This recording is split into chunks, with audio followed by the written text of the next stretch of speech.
Welcome to the second part of questioning Newton and Einstein, and I'll be talking about extra dimensions as a way to modify this theories.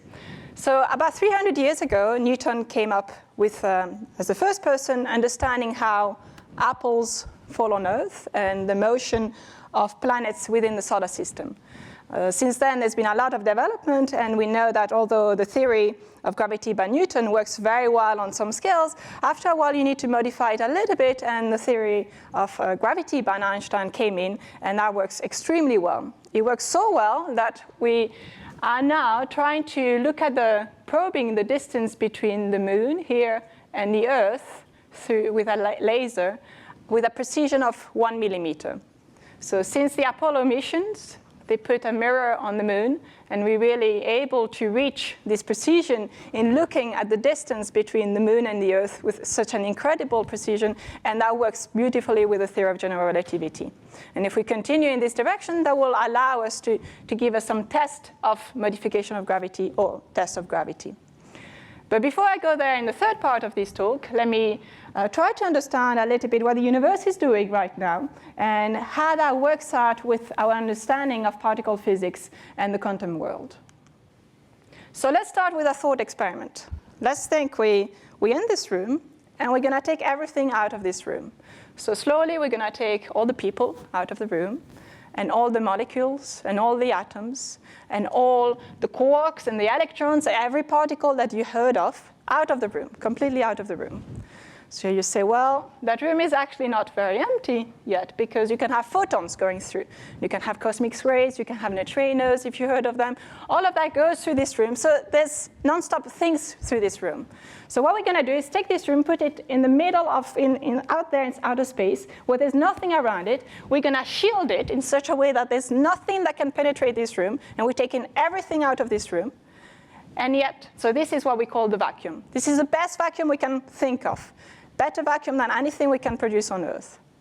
And yet this vacuum will still be filled with energy. The vacuum, the absence of any particle, any photon, any light that we can think of, is still filled with energy.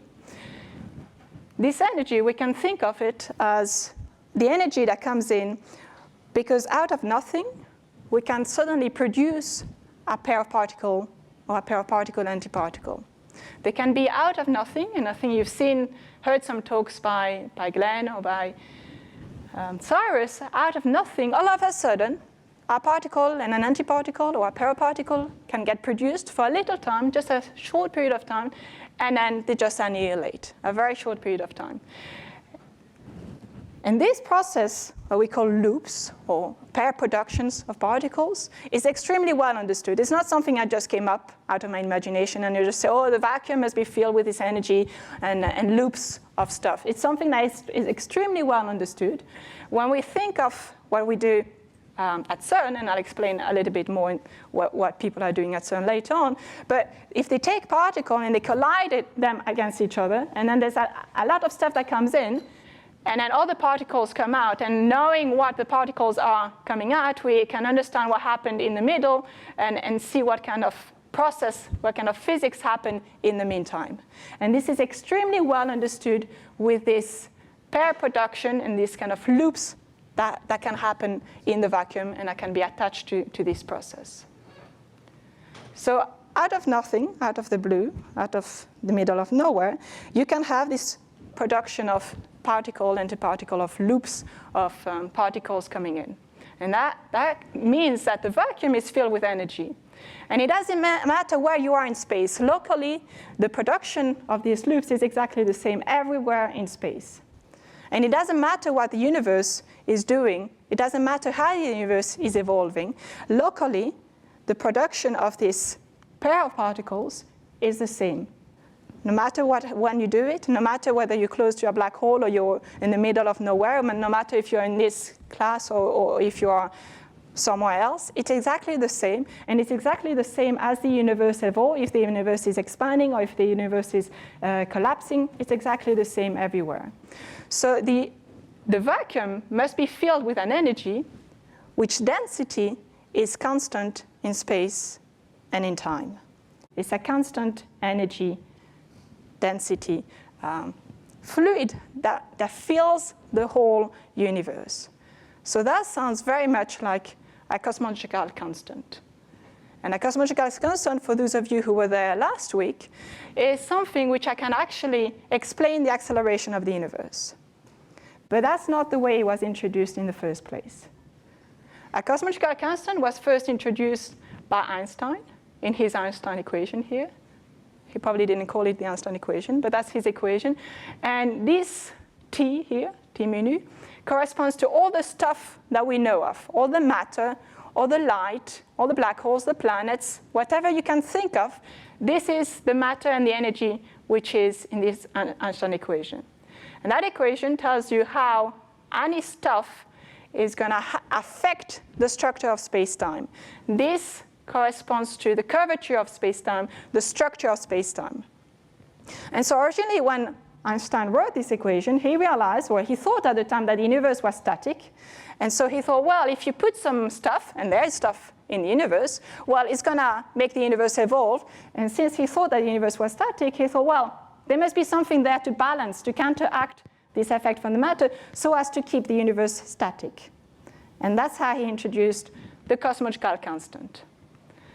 Then a few years later, Hubble came along and said, well, actually, the universe is not static. The universe is evolving. And that's when he removed this cosmological constant, and what people know it as its greatest blunder, not to realize that the universe actually wasn't static and that was evolving. But the truth is, a cosmological constant would not have been able to make the universe static.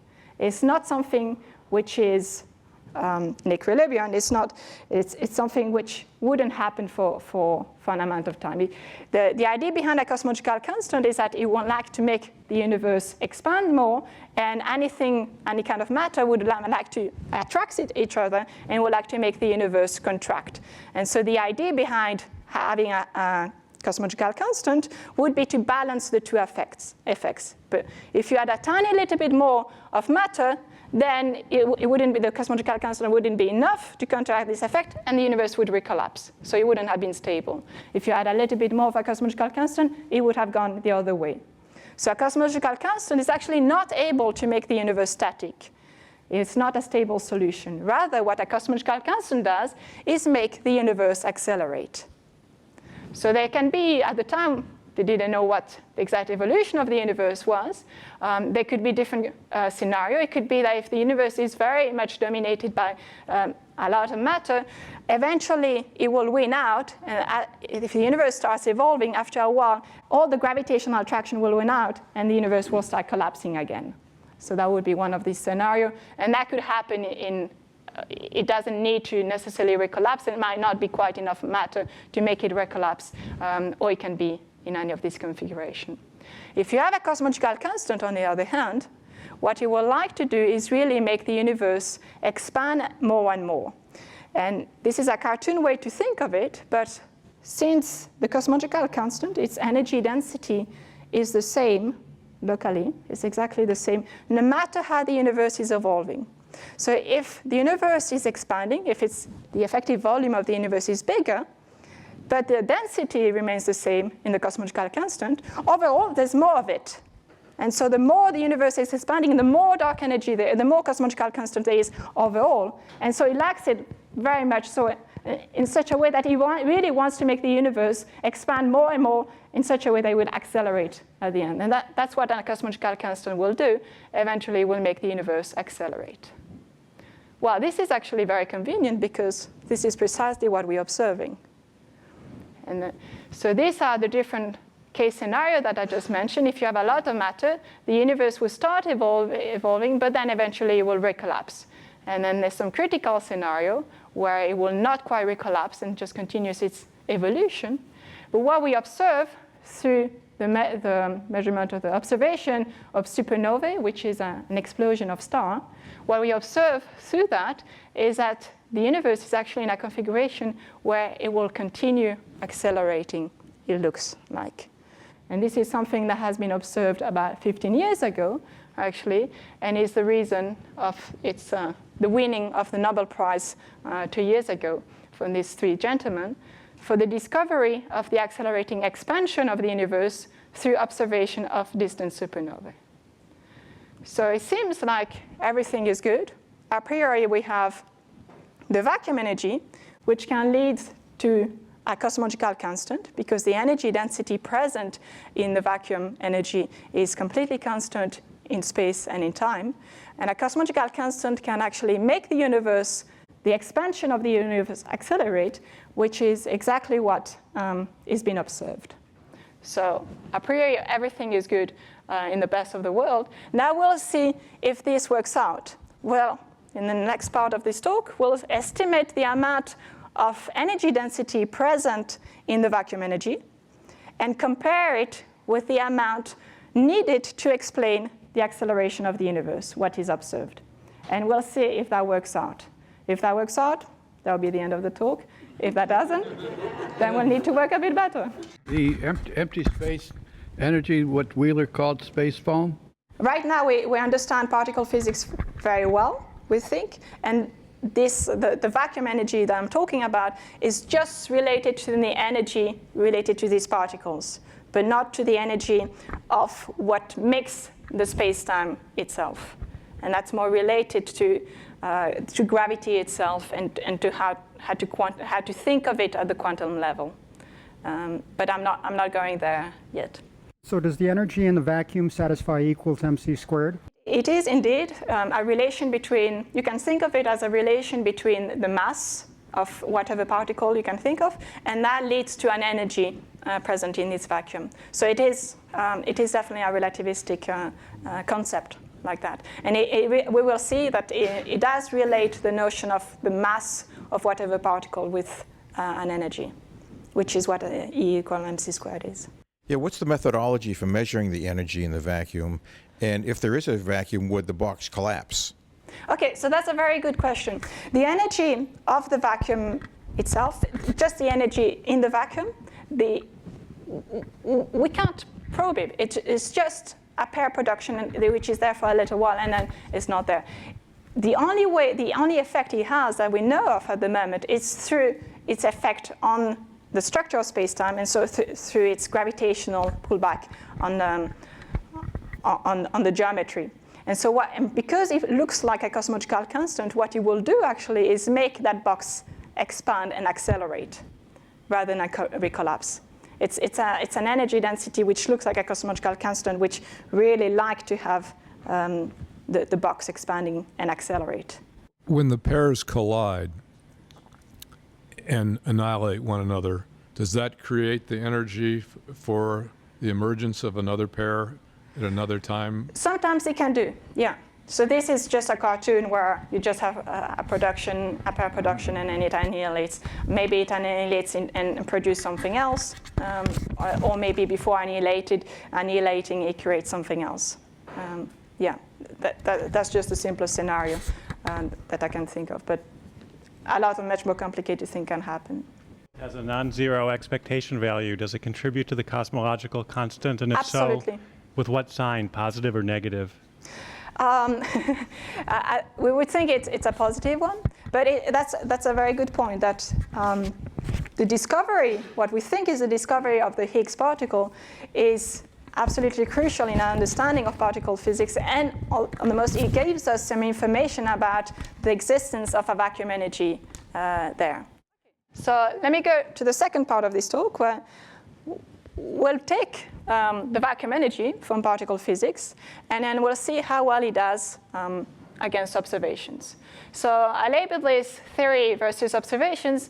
Another way I could have labeled it is the standard model of cosmology, which we understand extremely well. And as I mentioned, this has led to a Nobel Prize 2 years ago for the discovery of the acceleration of the universe. It has also led to many other Nobel Prizes throughout their history. So we think we understand the model of cosmology, and by that I mean how the universe is evolving, what it is made of to some extent, and how gravity affects it to a very good accuracy. And we think that the universe is accelerating right now.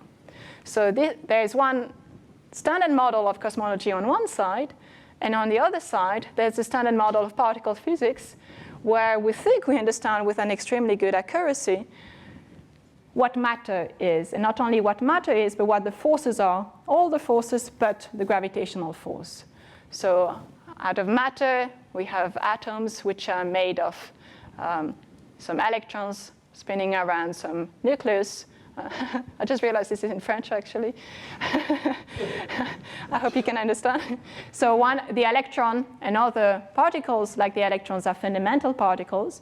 What corresponds to the nucleus of the atom is not a fundamental particle, but it's made out of protons and neutrons, which themselves are made out of quarks, and the quarks are the fundamental particles. And we understand the quarks and all the other particles like that extremely well. We also understand the particles that carry the force, that want to make the electron spin around the nucleus, and that want to make the quarks make a proton or a neutron, and I want to make the proton and the neutron stick together.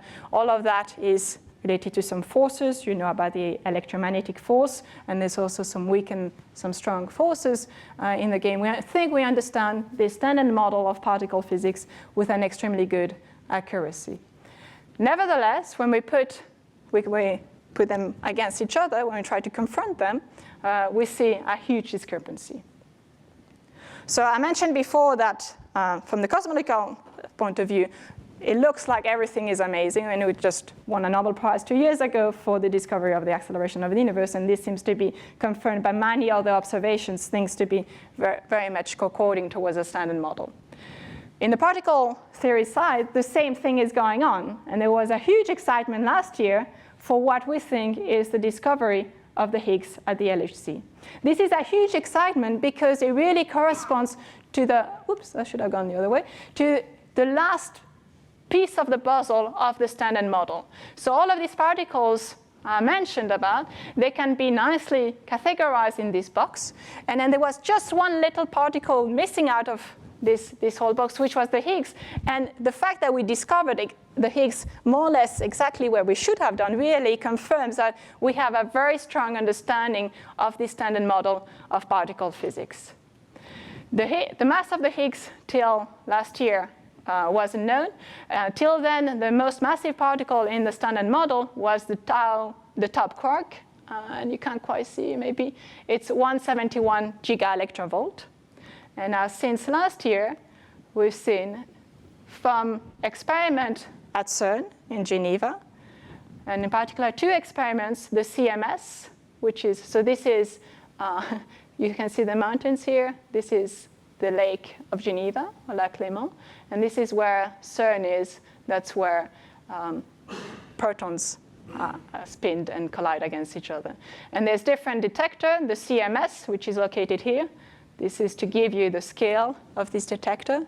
And then located here is ALICE, which is just as big, and both of them are underground like that. And both of them, they confirmed the existence of something, a particle, hopefully a fundamental particle, at the same mass, which is at about 125 gigaelectronvolt. Take or give a little bit. Gigaelectronvolt is a notion of mass or a notion of energy. Thinking of the relativistic concept for us will take the energy as being something like a mass. I'm not going to distinguish them right now. And so the mass of that particle is given in terms of an energy. This is just a unit of energy. If you want to convert that into something more that you can think of a bit better, that corresponds to 10 to the minus 25 pounds. It's not very heavy. And both of these experiments have confirmed the presence of something at the same scale. So this is in here, or in here and there. That would be what you would have expected if there hadn't been a particle there. And the presence of that little bump here, this has been zoomed here, the little bump here and there, that confirms, that little bump is the confirmation of a particle at this energy. Funny enough, this energy is smaller than the top quark I mentioned before. So this Higgs particle has a mass smaller than what another particle that we had detected before, but it was much harder to detect it than the top quark. So the top quark and the Higgs field are the 2 most massive particles that we know of and that have been detected. And as you raised, the notion of mass is the same in relativistic. It's related to the notion of energy. And so if you have a particle present in your universe which has a given mass, it actually contributes to the vacuum energy with an amount proportional to its own mass. And we're dealing here with energy density. We want to think of the energy density of the vacuum energy, which this is what we said was constant. And so that's a mass per unit volume. And in our language, that just corresponds to something which has a unit of energy to the power of 4, rather than mass per volume. That's just the way we put it. So thinking of these massive particles present in the standard model, we expect from the standard model of particle physics that the vacuum energy will be filled with an amount proportional to around the mass of the Higgs to the 4, and that's going to be the most complicated formula in this talk. That corresponds to about 125 gigaelectron volt to the 4, which correspond to that amount. So don't worry too much about the details here. This is the result, and if you want to put that into something which is a little bit more understandable, still that corresponds to 10 to the 23 kilogram per centimeter cube. I chose the Higgs. You could have done the same thing with the top quark. It wouldn't have mattered too much. So this is the amount of vacuum energy, at least, that we'd expect from particle physics. Maybe if there are other particles out there, which we haven't detected yet, with a larger mass, maybe they could contribute with an even greater amount to the vacuum energy. But we don't know. So this is even being a little bit conservative, almost, and saying this is what we would expect. So now let's see how this amount of energy density present in the vacuum compares with observations, with the amount of vacuum and with the amount of energy density that you would need to explain the acceleration of the universe. So to explain that curve here. And I'm not going to go through the calculation of that. Trust me, or trust the people that have done it. To explain this curve here, to fit supernovae data, and not only that, but since then there's been a multitude of other observations, you would need an energy density of that order of magnitude, 10 to the minus 48. The minus here is not a typo. So when you compare what you think should happen from cosmology, or if you really believe in Einstein theory of general relativity from your observations, you would expect to have vacuum energy, which is of the order of 10 to the minus 48 gigaelectron volt. Now, from the particle physics side, what you expect is that amount of vacuum energy. This is a huge discrepancy. This is 56 orders of magnitude discrepancy. This is not just a little typo that we did in our calculation and we can just forget about it and move on. This is the biggest discrepancy in the whole history of physics. This is a huge embarrassment. It's a huge embarrassment because it lies at the interface of two fields which are really, we thought, extremely well understood. And they work extremely well in their own region, but we put them together and we have this complete, what we think is complete nonsense. So clearly our intuition from either the gravitational side, cosmological side, or from the particle physics and quantum sides is wrong, or there's something when we put them that doesn't quite work out when we put them, the two of them together. To give you a sense on how ridiculous this discrepancy is, let me just tell you to what it corresponds to would have an energy density which is of that amount. If you take an ant and you put that ant in a volume of 10,000 miles to the cube, which would be enough to fit the entire USA in that area here, if you put a volume of that size, if you put an ant there, the mass of the ant in total would correspond to 1 ant per this unit volume will correspond to that amount of energy density. So it's really ridiculously small. If you are within Earth, if you are within the solar system, if you are within the galaxy, this amount of energy density is ridiculously small compared to anything else. It's because the universe is between the clusters of galaxies, because the universe is so big and has nothing else but only that vacuum energy, that eventually that energy density wins over and that makes the universe accelerate. But within this room, the amount of observed, what we think observed cosmological constant energy density present is ridiculously small and would have absolutely no impact on the evolution of this room at this scale. If you want to compare this amount of energy density necessary to explain the acceleration of the universe with what you would expect to have from particle physics, that would correspond to taking the whole mass of the moon and trying to fit it in a cube of 1 centimeter size. That whole energy, or that whole mass in this little cube, that would correspond to what you would naively expect from a particle physics. This seems to be, we should really have observed that by now. This is a huge energy density, and that's what we'd expect, but clearly that's not what is present if we think that that has an effect on the curvature of space-time as it would be from a theory of general relativity. So since there is such a discrepancy between what we see from particle physics and what we see from cosmology and from the gravity side, we really have to ask ourselves, do we really understand these theories as well as we thought we did? Could it be that they break down at some scale? Could it be that they're doing very well up to a given scale, but after that, we really need to start changing things a little bit? And there's many different ways people have tried to change the particle physics side, or to change the gravitational side, or to change the interaction between the two. And I'll just present one exciting way one can think of it, which is tackling more the cosmological side and tackling the gravitational side and introducing the notion of extra dimensions to tackle this huge discrepancy between particle physics and cosmology. So in summary, there's a huge discrepancy between what we expect would be the amount of acceleration from particle physics and what we observe from a cosmological point of view. I have to emphasize this is usually solved in a different way. You've probably seen this picture before, where you see that here, about 5% of the matter is what we know of. It's everything we're made of. It's all the planets, it's all the black holes, it's all the light, it's everything that we know of. It corresponds to this 5% of ordinary matter.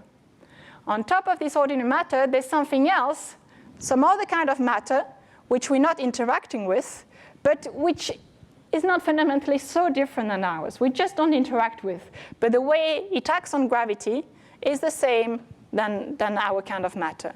And we think the universe is filled with about 27% of that in total energy budget, not in energy density. And now in this picture, we see that the total amount of energy present of a universe in this dark energy, which is cosmological constant or vacuum energy, is the biggest amount of energy present in our universe, corresponding, this is results from the Planck satellite, corresponding to about 68%. That might change a little bit, but something like that. So from a cosmological point of view, this works very well from all the observation that we're seeing, but still it relies on the fact that the universe is filled with some dark matter and some dark energy, which is something we've never seen before. And this seems to be a problem. But an even bigger problem than that is actually we would know what this dark energy is if it was just the vacuum energy from particle physics. But in that case, it's not like it would just dominate the amount of energy present in the universe with that amount of 68 or 70%. It would really completely dominate the whole amount of energy present in the universe up to 99.99999%. A huge amount. And this is the real discrepancy between particle physics and cosmology. So in the second part of the talk, I'll see if extra dimension could help tackling this discrepancy. And how, and then what would be the observational signatures of extra dimensions. If we went back to your initial black box in space, and since we're going by supposition, we can't go out and measure it. If that box were filled with dark matter, would it remain constant or expand under either of these two theories?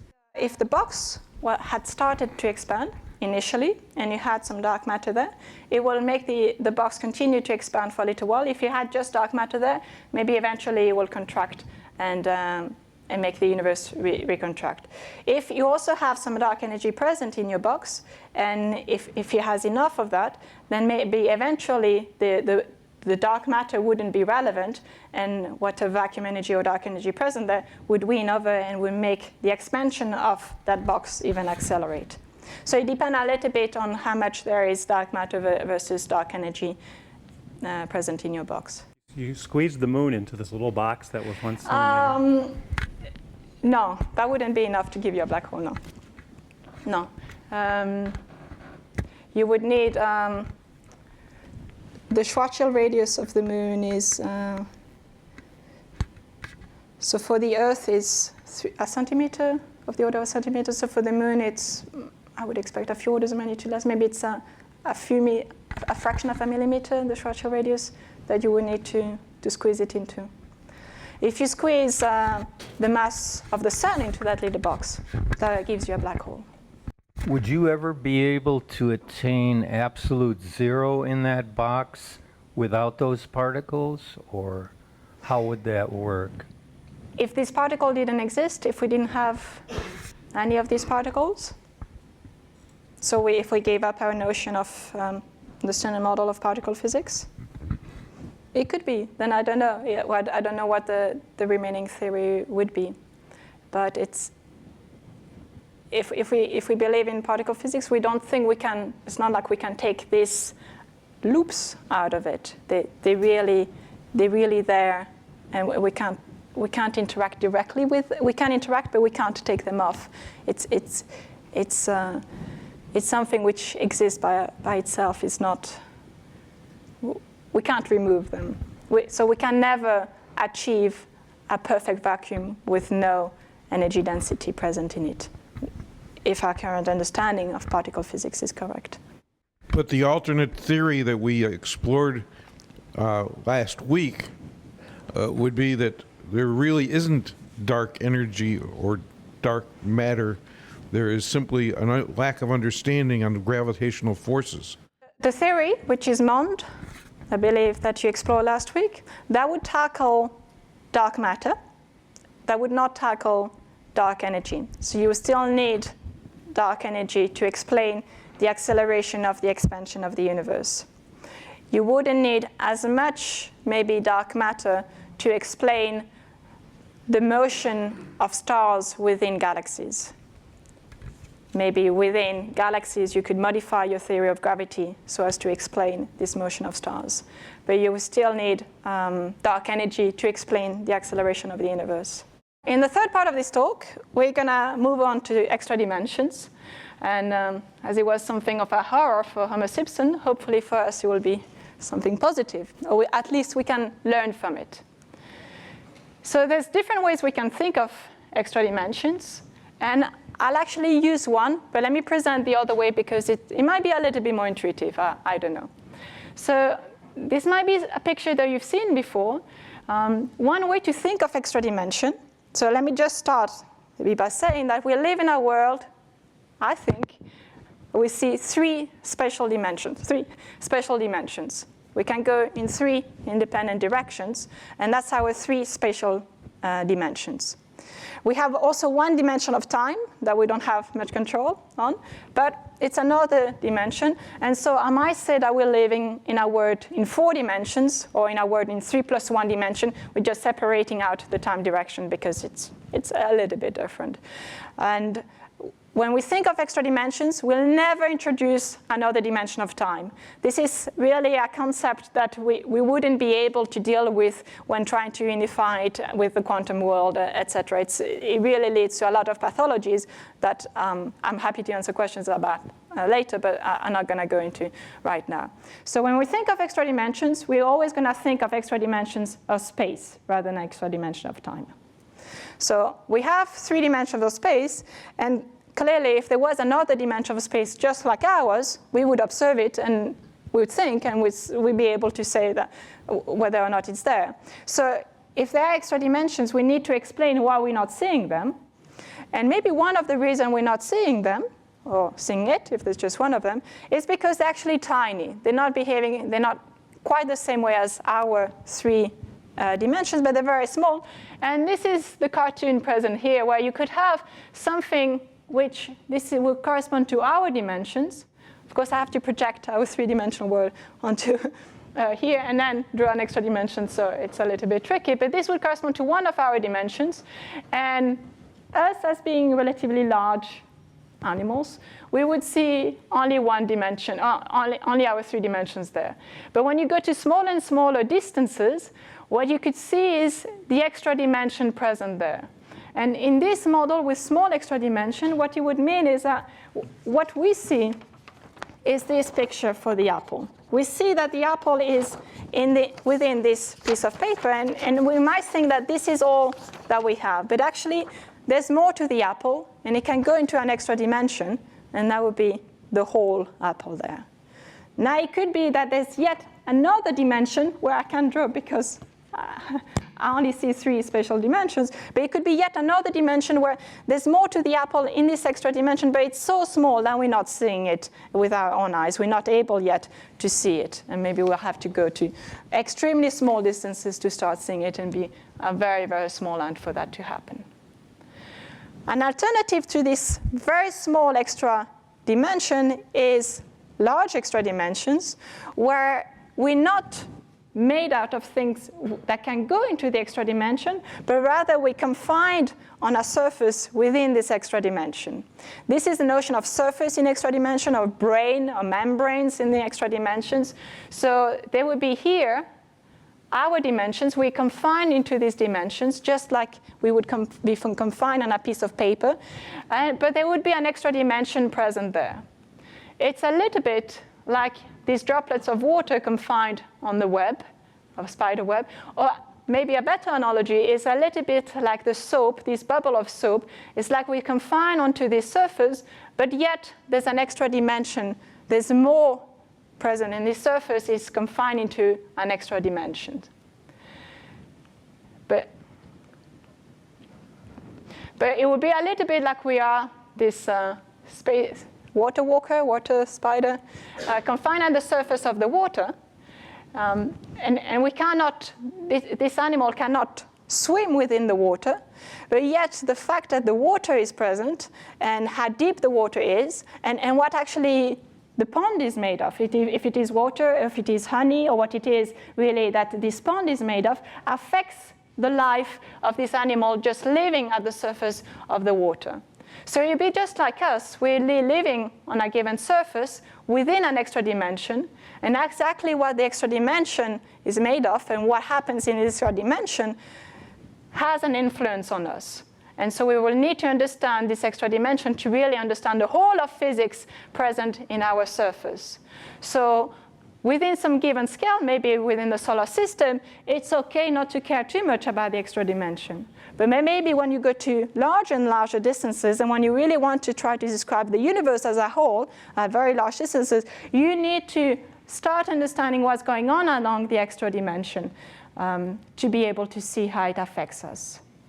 In this model with extra dimension, where you confine on a surface all the matter that we're made of, and all the light and all the normal forces, the electromagnetic force, the weak and the strong force that come in to make the nucleus and the atom and the molecule and the bigger matter, all of these things, they will be confined on that surface.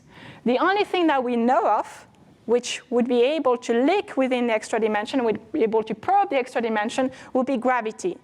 Because gravity is really the theory of space-time itself. And so if we have another dimension that corresponds to another direction in space, and since gravity is a theory of space-time, it better be able to see this extra dimension. So it's really through the force of gravity that we'll be able to see what's going on beyond the surface that we confined upon. So how would the notion of extra dimension help us with this huge discrepancy that we have of 56 orders of magnitude between the observed acceleration of the universe and the expectation from the vacuum energy from particle physics? It can actually help us in two different ways, and it's not really one or the other. In most models, when we build extra dimensions, the two different ways come in to make sense and to help you. The first one is a little bit more tricky to understand, but the concept behind it is quite easy. the idea behind an extra dimension is that whatever stuff which contributes to the vacuum energy or even to the cosmological constant, it will not only affect our dimensions and make our universe accelerate, but it will also affect the extra dimensions in such a way that its net effect on us is smaller than what we would have naively anticipated if the extra dimensions were not there. So really, I'm trying to draw two extra dimensions. It's a little bit tricky, but we would be living in a point here, and whatever vacuum energy present in that point here, it could actually have an effect on the extra dimension in such a way that it doesn't have such a big effect on us anymore. And this is something that can happen when you have two extra dimensions. And actually, with my collaborators, we've seen that something like that could happen if you have more than two extra dimensions as well. And it's quite natural that these kind of things happen. If you have vacuum energy, it could actually you could curve the extra dimension rather than make our own universe accelerate as much. Another way extra dimension can help with this huge discrepancy is still by changing our naive notion of gravity, and it's through the fact that gravity leaks within extra dimension. And so since it's able to probe the extra dimension, since it's able to leak within the extra dimension, what is left over on our dimensions is a little bit weaker. There's a bit less of gravity present in our dimensions. So this is, again, a cartoon trying to represent that. We're being confined into this surface in the extra dimension. And not only does gravity propagate within our dimension, but we also need to share it with the extra dimension. So it would go within the extra dimension and be diluted more quickly. And actually, if we were living not just on such a membrane, but if we really were living in a 4-space plus 1-time dimensional world, then Newton would actually have come up with the Newton cube law rather than the Newton square law that you might have heard of, just because gravity would have diluted more quickly as you go to larger and larger distances. So in models with extra dimensions, what you tackle is the gravitational side of the theory, and you actually try to, with extra dimension, you change the amount, what a huge amount of vacuum energy, how it affects the geometry of your space-time, how it affects your universe, and how it makes it accelerate. And through the help of extra dimension, it could be that you could have a large amount of cosmological constant, as large as what you would naively expect from the vacuum energy of particle physics. So you keep that side of the theory intact, but the effect this has on the geometry, the effect this has on the universe, is not as what you would have naively anticipated from the standard Einstein theory of gravity, because you have extra dimensions there. But if you have extra dimensions, we better observe them one way or another. That would be the exciting thing, to be able to probe extra dimensions. And there's many different ways you can probe extra dimensions. I'm just going to go through 3 of them, and then I'm happy to answer questions about more ways to probe extra dimensions. But the first one is related to how well we understand the motion of planets and satellites within the solar system. I mentioned earlier that this is a laser lunar ranging experiment. Through this experiment, we know the distance from the moon to the Earth with a precision of 1 millimeter. So that allows us to understand the motion of the moon around the Earth with a great precision. But if we have extra dimensions there, at some given distance scales, it starts making the laws of Newton's law and the laws of Einstein's theory of gravity slightly different, and that will affect ever so slightly the motion of planets and the motion of satellites within the solar system. And since we can understand their motion or can probe their motion so well, we could ultimately see if it's a consistent departure or not, or if we have to stick to the theory of Einstein theory of relativity. So going on into probing the motion of planets and satellites and the moon within the solar system will be our way to probe for the presence of extra dimensions. Another way to probe for the presence of extra dimensions is something more on cosmological scales. After all, we think of the idea of extra dimensions in here because it could have an effect on very large distances on the size of the universe. this is, on the right, this is a picture of every point here corresponds to galaxies, and that corresponds to clusters of galaxies. This is something which has been observed. This is measurements. We are here, and we look in some direction in the sky, and at a distance away from us, we'll look at the distribution of galaxies present in the sky. So these are the different directions in the sky we've been looking at, and at a distance away from us. So that corresponds to the structure, the map of the galaxies present in our universe in some directions. When we think we understand relatively well, or even very well, how this map has come in, how this structure of the galaxies in our universe has come in through the agglomeration and through the collapse of some structure thanks to dark matter, but also thanks to the normal matter in this theory.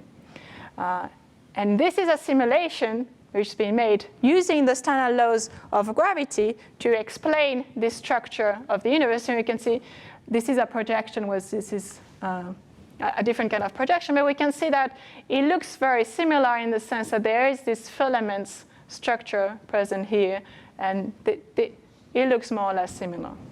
Now, if you introduce extra dimensions and you modify the laws of gravity, that will have an effect on how matter pools itself and how the structure gets formed. By that, I mean how the distribution of galaxies is in our universe.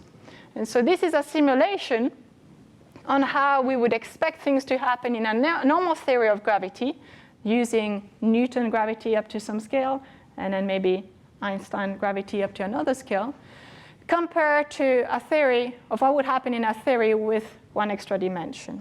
And you see that in this case, you will have a bigger pool of matter. You have a slightly different distribution of galaxies in our universe. And by comparing the two, and by comparing this with our observations, we could tell them apart and say whether or not we would live in a world with extra dimensions. At the moment, both of them are more or less compatible, but maybe as we go more and more within the observations, we'll be able to tell them apart more and more. And finally, let me just mention another way we could test for the presence of extra dimensions and modifications of gravity in general is through the idea of gravitational waves. So in a theory of Einstein theory of gravity, you might have heard of that we expect the existence of gravitational waves. It is very much like the notion of light for a photon. Only here, the notion of gravitational waves is for the theory of gravity. We expect that if some large, massive object collapse with one another, or some things happen in the gravitation sector, we expect the emission of gravitational waves, which would modify the structure of space-time around it ever so slightly, such that if a gravitational wave is propagating here in a line perpendicular to the board, that would deform the objects around here a little bit like that. And there's two different ways it could do that. These are the two what we call polarizations. Now, in a theory of modified gravity in general, and in particular in a theory with extra dimensions, because you have extra dimensions, you have different ways these gravitational waves can modify things around it. And so you have what we call more polarizations, or simply more ways it can modify things around it. You can go along the line of propagation here. It will go along the line of propagation. You can have modes like that, or you can have something which makes things grow for a little while and then go down for a little while. So these are just extra stuff that could happen. And although we haven't directly detected gravitational waves yet, we do really hope that it's going to happen very, very soon. And there are different interferometers out there that would hopefully detect gravitational waves very soon, and could be in principle able to tell whether there would be this extra stuff like this present in gravity. So this is the LIGO interferometer, and it will soon go into advanced LIGO, which really would expect you to detect the presence of gravitational waves and potentially detect the presence of these extra polarizations as we know it. And there are different other interferometer presence there. So let me summarize this last part. It could be that there would be extra dimensions out there. After all, we live in a world with 3 dimensions. Why couldn't there be extra dimensions out there? If there were extra dimensions out there, then they need to be a little bit different because we haven't observed them yet. Either they are small, or we're simply confined on our surface within the extra dimension, and only gravity would be able to see the extra dimensions. That could potentially help with this huge discrepancy between particle physics and cosmology, or the acceleration of the universe, in two different ways. Either it can make the vacuum energy curve the extra dimensions more than ours, really affect the extra dimensions rather than ours. And simultaneously, we would make gravity weaker because there's a leakage, there's a dilution within the extra dimensions. So we don't, a large amount of vacuum energy might not affect us as much as we naively would have anticipated. The good news is that there's a multitude of observational tests that we could go and look for, and we could see really whether there is theories of modified gravity and theories of extra dimensions out there through either the detection of gravitational waves and the extrapolarization, through understanding the motion of planets and satellites within the solar system, and through, for instance, the way matter pulls each other to create the structure and the structure of the galaxies and the clusters of galaxies within our universe. Thank you.